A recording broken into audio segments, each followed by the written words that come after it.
Welcome to the Disability Partnership Podcast. My name is Philip Ingham and I'm a development worker with the organisation. In this edition, we've got a varied roundup of news, activities and updates. We've got several accessibility stories, both national and closer to home. And there are also some key upcoming events, including two that we at Disability Partnership are running in August and September. Then finally, we take a close look at our sister website run by the Calderdale Forum 50+. It's got some great content if you're looking for something to do or if you want to find a regular social or activity group to join.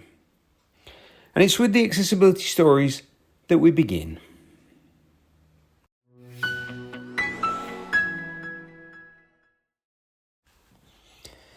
A new report called Transforming Mobility, produced by Transport for All and Sustrans, suggests that introducing zebra crossings on side roads will increase safety for disabled people when they're walking and wheeling. Transport for All said about this report, "We all want to be able to enjoy our local areas safely, but as disabled people we're 5 times more likely to be injured when we're walking and wheeling than non-disabled people. Introducing zebra crossings to side streets helps.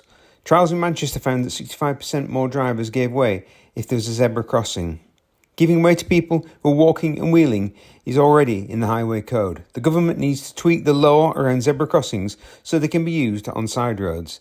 This will make things much safer for disabled people, as cars are more likely to stop when we're crossing the road." Other ideas in the report include balancing streets so that some places are focused around cars, but others are suited to walking and wheeling or cycling. Also reducing parking for people who are not disabled and don't live locally, so that we can widen pavements and add benches for people to rest on. And making it easier for people to walk, wheel and cycle to one place where they can catch buses, trams and trains and access seating, shelter and accessible toilets while waiting. And finally, paying disabled people to join panels where we can help guide transport policy and make sure disabled people's requirements are included. You can read the full report on our website. A lot closer to home, but also accessibility themed, Calderdale Council has announced that it has secured funding to support improvements to popular walking and cycling routes in Calderdale, including work along the Rochdale Canal between Todmorden and London Foot. Around £400,000 of funding will support work in a partnership with the Canal and River Trust, and it will improve access across 7 weirs on the Rochdale Canal between Todmorden and London Foot. New bridge decks will be created at each weir, improving accessibility and making the area safer. The planned improvements are based on feedback collected as part of previous engagement work, which asked people to choose their preferred option for improvements to Kilnhurst Weir in Todmorden. These improvements will make travelling along this stretch of the canal fully accessible for the first time. Detailed plans for the 7 weirs will now be developed, with planned delivery later this year, that's 2025. Continuing the accessibility theme, Experience Community are doing something a little different to their usual outdoor wheelchair activities on the 21st of August, namely a photography and binocular day at St Aidan's RSPB Reserve in Leeds. There are limited spaces on this day, so pre-booking is recommended, and you can find full details on our website.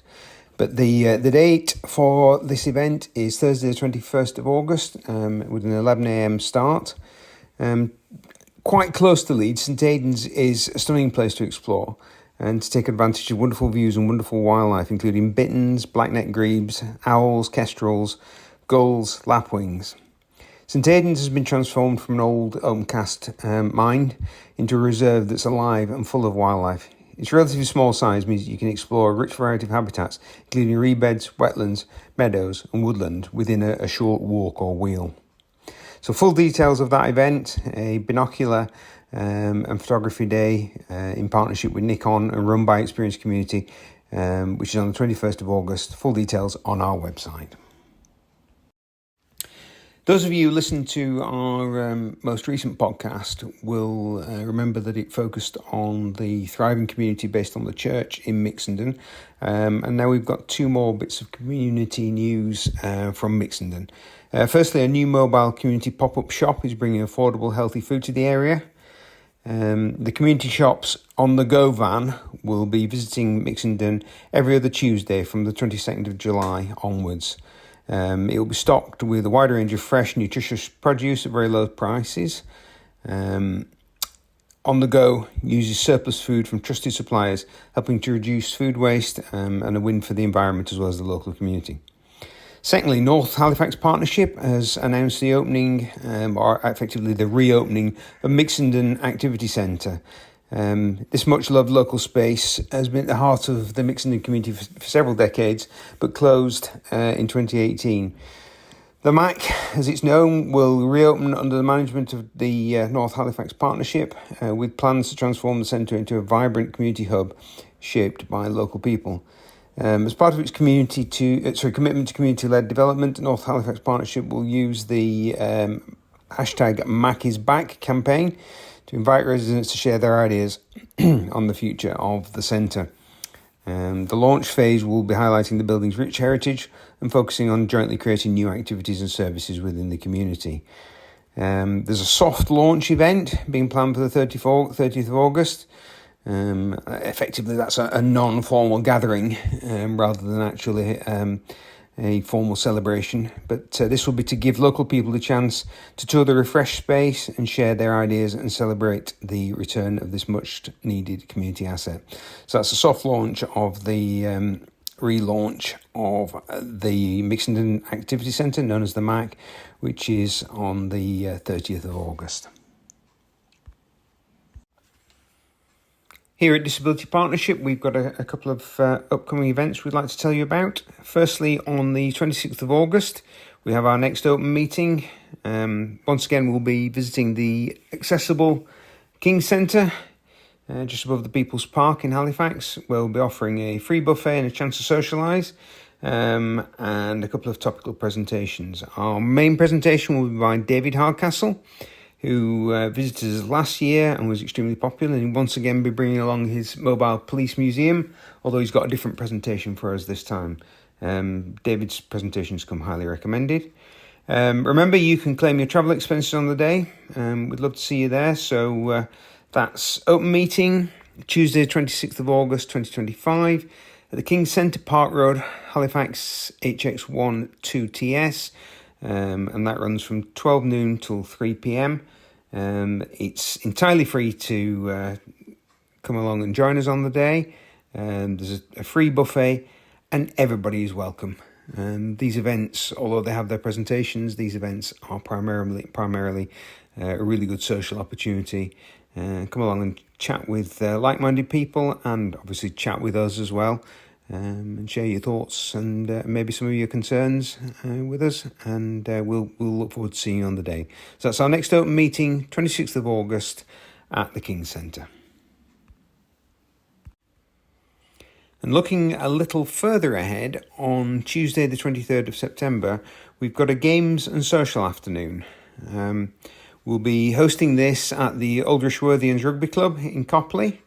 It's a place we've used to host our Christmas party for the last few years. Again, accessible, free parking, easy to get to, easy to find, and a very welcoming space. As usual with our events, it's free to attend. There's pie and pea lunch and other refreshments, and the bar will be open as well if anybody wants to purchase their own drink. Some of the games we'll be playing, Play Your Cards Right, we'll be playing an indoor curling set, and there'll be other tabletop games and much more. Again, primarily a social event, but with plenty of free food and drinks, and we look forward to seeing you there. So that's a games afternoon on Tuesday 23rd of September at the Aldrich Worthians Rugby Club, Copley Lane, Copley. We'd love to see you there. Local authorities have just announced that they've got some extensive plans to transform Huddersfield Bus Station. They're aiming to make public transport your first choice, and as part of the rebranding of public transport in West Yorkshire, and it'll be known as the Weaver Network. In the next couple of years, you'll be seeing rebranded buses and various other facilities. Places like Huddersfield Bus Station will be getting a significant makeover. There's a online opportunity to have your say on the transformation of the bus station in Huddersfield on our website, just look in the news section there. But you can also pop along and have a word with the project team yourself. You can visit them at Huddersfield Bus Station on Wednesday the 30th of July from 10 a.m. to 1 p.m, on Monday the 4th of August 12 p.m. to 4 p.m, or Wednesday the 13th of August 10 a.m. to 1 p.m. And if you've got strong opinions on public transport and the accessibility of public transport, these are great opportunities to go along and share your views with people who are paid to listen and are paid to pass your thoughts and your observations back up the line to the project team. So good opportunity to help them to make Huddersfield Bus Station as accessible as possible. From time to time, we like to remind people that we have a sister website that runs alongside our own Disability Partnership website, and it's run on behalf of the Calderdale Forum 50+. It's a website that's aimed at the over 50 population of Calderdale and their friends and families. And we particularly like to highlight some of the key areas of that website, one of which is a really good What's On calendar. It's handpicked by the editors, and it's a mixture of fairly mainstream stuff, but also niche events, etc. Aimed at older people, but also aimed at people with interest in the culture and the history of the area. And many of the events and activities on there are either accessible or of interest to people with disabilities. Just having a quick look on there at the moment, we've got things like the Dean Clough Artisan Markets are on there, the Mythe and Roy Community Centre car boot sales, Hebden Bridge Vintage Weekend, which is coming up in early August, an open day at the Cromwell Bottom Nature Reserve, which is one of the more accessible ways of getting to nature in Calderdale. There are some of the Calderdale Heritage Walks on there, many of which are suitable for wheelchairs. There's the People's Park Festival coming up, the Cragfest Music, Beer and Food Festival up in Cragvale, Halifax Agricultural Show, that's happening on the 9th of August. And all in all, there's usually between sort of 40 and 60 events on there, all carefully chosen to be of interest to the people of Calderdale. Another key section of the website is called In Touch. And In Touch is a fabulous directory of around about 200 regular activities, social groups and things to do in Calderdale. It's very searchable. They've done a lot of work on making the search function on this part of the website usable. So you can search by area. So there are 6 main areas. There's Brighouse, Rastrick and Hipholme, Zelland, Stainland and Greetland. There's Halifax, North Halifax, Sarby Bridge and Ryburn, and there's Hebden Bridge and Todmorden, namely the Upper Valley. So you can click on buttons that will take you to all the activities in those areas, but you can also search by theme. So all the activities are tagged so that you can put them together into groups. So there's exercise and fitness, and a lot of those things are seated exercise, low impact exercise for people recovering from cardiac issues, and also walking sports and indoor sports. There's a hobbies and crafts and interest section, lots of knit and natter, and other key crafts, which Calderdale is obviously well known for. There's a music, song and dance section. So if music's your thing, if you fancy singing, or if you're a dancer, or you just want to go and listen to music, there's lots and lots of opportunities there. There's also regular social activities, and these are clubs and groups that meet, often with a theme, or based at a single location. There's often food and drink available at these, often at low cost or at no cost. And finally, there's a selection of support groups available across the area, again themed by various different conditions, illnesses, etc. All very searchable, all with contact details on them, and just generally a really, really, really good resource. And finally, there's a news section. And the news is very much like our news on our website. It's targeted at people in Calderdale, but there's lots of things on there about some of the little local projects, upcoming activities that aren't listed on the calendar, things like tree planting opportunities, updates on Calderdale's infrastructure, and updates from Calderdale Council, and just health and fitness advice as well. So yeah, really rich website, full of interest, with these news section, an event section, and this in touch regular groups and activities section, all of which are packed with information. So highly recommended, and easy to find. Pop over to calderdaleforum50plus.com. So that's calderdaleforum50plus.com. You can also search for them on Google as just Calderdale Forum 50 Plus. Like I say, a website packed with information and things to do.